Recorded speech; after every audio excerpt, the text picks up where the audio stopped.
Imagine for a moment that you're in a cave 40,000 years ago. Outside, the cold wind howls like a wild animal. Inside, an elderly woman can't move. Her bones are broken, and she can no longer hunt or gather food. In our modern world, we might think she would be abandoned, right? That they would leave her to die because she was just a burden. But my friends, archaeological evidence tells us a completely different story. A story that is going to change everything you thought you knew about our ancestors, because it turns out that this elderly woman was not abandoned. On the contrary, she was cared for, fed, and protected by her community for years after her injury. This is not an isolated story. Around the globe, archaeologists are uncovering skeletons that reveal the beautiful truth about humanity. Since the earliest times, we have shared our last bit of food with those in need. We are naturally empathetic, and this empathy is not a weakness. It is the most powerful strength we possess. Bones do not lie, my friends. And when scientists began studying our ancestors' skeletons with new technologies, they discovered something that changed everything we thought about prehistory. They found evidence after evidence that our forebears cared for the sick, the elderly, and the disabled in ways we never imagined. In the caves of Shanidar in Iraq, they found the skeleton of a Neanderthal man who lived 60,000 years ago. This man had been born with a paralyzed arm, was blind in one eye, and had one leg shorter than the other. In today's world, this would be challenging. But imagine in prehistoric times when survival depended on hunting and physical strength. Do you know what scientists discovered? That this man lived to be about 50 years old, quite an advanced age for that time. And the most incredible part is that his bones show he was cared for and fed by his community throughout his life. He was never abandoned. He was never seen as a burden. In Spain, they found the remains of a child who lived 500,000 years ago and had craniosynostosis, a condition that deforms the skull and causes cognitive delays. This child lived to be 10 years old, and he was only able to do this because his group cared for him, protected him, and fed him every day of his life. In France, they discovered a woman from 25,000 years ago who had suffered a terrible fracture in her hip. This injury left her completely immobile for months, but her bones show that she not only survived, she lived many more years after the injury. Someone took care of her, fed her, and kept her clean throughout that time. These are not isolated cases. In Australia, Mongolia, the Americas, Africa, around the world we are finding the same evidence. Our ancestors cared for the most vulnerable in their communities. It was something normal, something expected, something they did simply because it was right. If these stories excite you as much as they excite me, don't forget to subscribe to the channel and turn on notifications, because the history of humanity is full of incredible surprises that will transform your perspective on everything. But caring for the sick in prehistory wasn't as simple as taking them to the nearest hospital. It was much more complicated, requiring enormous sacrifices. Yet our ancestors did it again and again. Let me tell you exactly what it meant to care for someone back then. First, we have to understand that life was incredibly harsh. Food was constantly scarce. One day, you might hunt a large animal and eat well, and the next 3 days, you might find nothing. Every bite was precious. Every resource was limited. In these conditions, feeding someone who couldn't contribute was literally giving up your own food. When someone suffered a severe injury, they required care 24/7. They needed to be fed, carried when the group moved, kept clean and protected from predators. This meant that others had to work twice as hard to compensate. Groups were small, usually between 20 and 30 people. When one couldn't contribute, the burden fell on the rest. It was like in a company of 25 employees, where 5 had to do the work of 6 every day, without complaining, without expecting any reward. But the most astonishing thing is that they had remarkable medical knowledge. They knew how to splint broken bones, which plants to use for pain, and how to treat wounds to prevent infections. We've found evidence of primitive surgeries, amputations performed to save lives, and treatments that worked. In some cases, we've found skeletons that show the person was cared for decades. Imagine, decades of feeding, carrying them when they moved, caring for them when they were sick. It was a lifetime commitment taken on by the entire community. There's also evidence that they created special tools for people with disabilities: walking sticks, primitive chairs, even prosthetics made of wood and bone. They didn't settle for just keeping them alive. They wanted them to have the best quality of life possible. The ancient people didn't see disabilities as something negative or as punishment. They understood that each person had value, and that each individual contributed something unique to the community. They might not have been able to hunt, but they could tell stories, make tools, or look after the children. Say Sankata.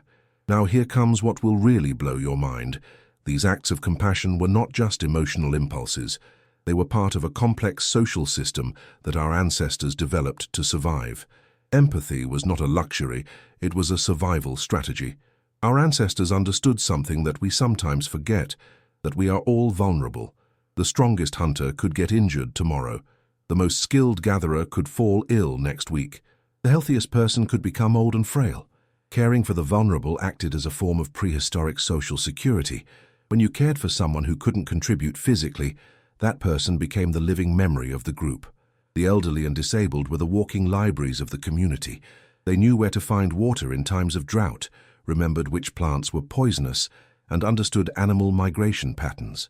These useless individuals who could not hunt became the first specialists, those who told stories to pass on knowledge, those who made tools while others hunted, those who cared for the children while parents worked.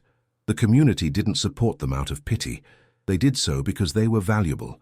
Caring for the vulnerable also built stronger social bonds. When the whole community participated in caring for someone, it created a sense of unity that went beyond family ties. It was as if everyone was brothers and sisters, collectively responsible for each other. Communities that took better care of their vulnerable members tended to thrive more successfully. They had greater social cohesion, better knowledge transmission, and stronger support systems. Compassion wasn't just morally right, it was evolutionarily advantageous. Do you realize how smart our ancestors were? If you want to continue uncovering fascinating secrets about humanity, give this video a like and subscribe so you don't miss any incredible stories. But prehistoric empathy extended far beyond medical care. Our ancestors developed a whole system of values and rituals centered around compassion and mutual care. It was as if their entire culture was designed to ensure that no one felt alone or abandoned. Funeral rituals clearly illustrate this. When someone died, especially if they had been cared for by the community, they were buried with the same honors as the most successful hunters. This indicates that they valued people for who they were, not just for what they could do. We find graves of individuals with disabilities surrounded by valuable items, tools, jewelry, food for the afterlife. This is no coincidence. It's evidence that these individuals were respected and loved by their community. What's particularly fascinating is that they developed prehistoric sign languages to communicate with deaf individuals. There's evidence that entire groups learned to sign to include just one deaf member. Just imagine the effort that must have required. They also created special spaces in caves for individuals who couldn't move, areas close to the fire, shielded from the wind, with great views. They didn't hide them in corners. They placed them in positions of honor. Food distribution was also remarkable. When they hunted a large animal, the meat was not divided based on who participated in the hunt. It was divided according to each person's needs. Children, the elderly, and the sick received the best cuts. There's evidence that some groups had individuals whose primary role was caring for the vulnerable, akin to prehistoric nurses specializing in caring for the ill and disabled. This shows us that care was so important that they dedicated specific human resources to it. What do you think about this? Do you believe our ancestors were more compassionate than we are, or did they simply express compassion differently? As archaeologists study more and more prehistoric sites, a completely new image of our ancestors is emerging. They weren't the primitive brutes we once thought. They were sophisticated, empathetic communities organized around mutual care. In Siberia, they found a cave where a group lived 30,000 years ago. The remarkable thing is that 3 individuals with severe disabilities lived there at the same time. One was blind, another had paralysis in their legs, and the third had a spinal deformity. All 3 lived to advanced ages, cared for by their community. In Australia, evidence has been uncovered showing that prehistoric Aboriginal groups had such sophisticated care systems that they could keep individuals with injuries alive that today would be fatal without modern medical technology. They used medicinal plants, rehabilitation techniques, and specialized care. In America, we discovered sites where individuals with mental disabilities were treated as shamans or sacred people. Instead of viewing them as burdens, they were seen as special individuals with a unique connection to the spiritual world. Neanderthals, whom we always thought were more primitive than us, turned out to have incredibly advanced care systems. Evidence shows that they cared for individuals with brain injuries, paralysis, and degenerative diseases for many years. But perhaps the most impressive aspect is that this compassion wasn't limited to their own groups. There is evidence that different groups shared resources to care for vulnerable individuals. It was like a support network that transcended tribal boundaries. Scientists now believe that the ability to care for the vulnerable was one of the traits that helped us survive as a species. While other hominids went extinct, we thrived precisely because we took care of all our members. This evidence is completely changing our understanding of human evolution. We no longer think we survived solely by being the strongest or the smartest. We survived because we were the most compassionate.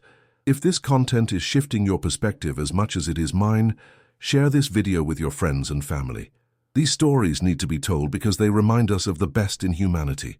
When we look at all this evidence, we realize that our ancestors left us the most valuable gift of all, proof that compassion is not weakness, but our greatest strength. They taught us that caring for the vulnerable is not a modern luxury, but a fundamental human instinct. The most important lesson is that survival was never just about the strongest individual. It was about the most united community, the one that took care of all its members. The groups that survived and thrived were those that understood that their strength came from caring for the weakest. These ancestors show us that diversity has always been our advantage. Every person, regardless of their physical abilities, contributed something unique and valuable. The elder who could not hunt knew which plants healed ailments. The blind man had an exceptional ear for detecting danger. The child with a developmental delay could have an extraordinary memory for remembering locations. They also taught us that true wealth is measured not by what you have, but by what you share. In times of scarcity, those who shared their last piece of food were the most respected. Generosity was the most valuable currency. They demonstrated that empathy is contagious. When a community cared for a vulnerable person, that act of compassion spread throughout the community. It created an environment where everyone felt safe and valued. But perhaps the most powerful lesson is that being human means never abandoning anyone. It means that no matter how tough the situation is, there is always room for compassion. Our ancestors faced far harsher conditions than we do today, and yet they found ways to care for everyone around them. Have you ever wondered what kind of legacy you are leaving behind? Do you believe our descendants will find evidence that we also cared for the most vulnerable in our society? And so, my brothers and sisters, when future archaeologists study our remains, I hope they find the same evidence of compassion that we observe in our ancestors. That they see that we too shared our last piece, that we too cared for the most vulnerable, that we too understood that the true strength of humanity lies in empathy. The bones of our ancestors shout a simple yet powerful truth. We are strong because we are compassionate. We survive because we take care of one another. We thrive because we understood that mutual care is the key to survival. This story reminds us that empathy is not a modern invention. It is not something we learned in school or from religious teachings. It is part of our DNA, part of what has made us human for tens of thousands of years. When you see someone vulnerable, when you have the chance to help someone who cannot help themselves, remember your ancestors. Remember that they shared their last morsel of food with those in need.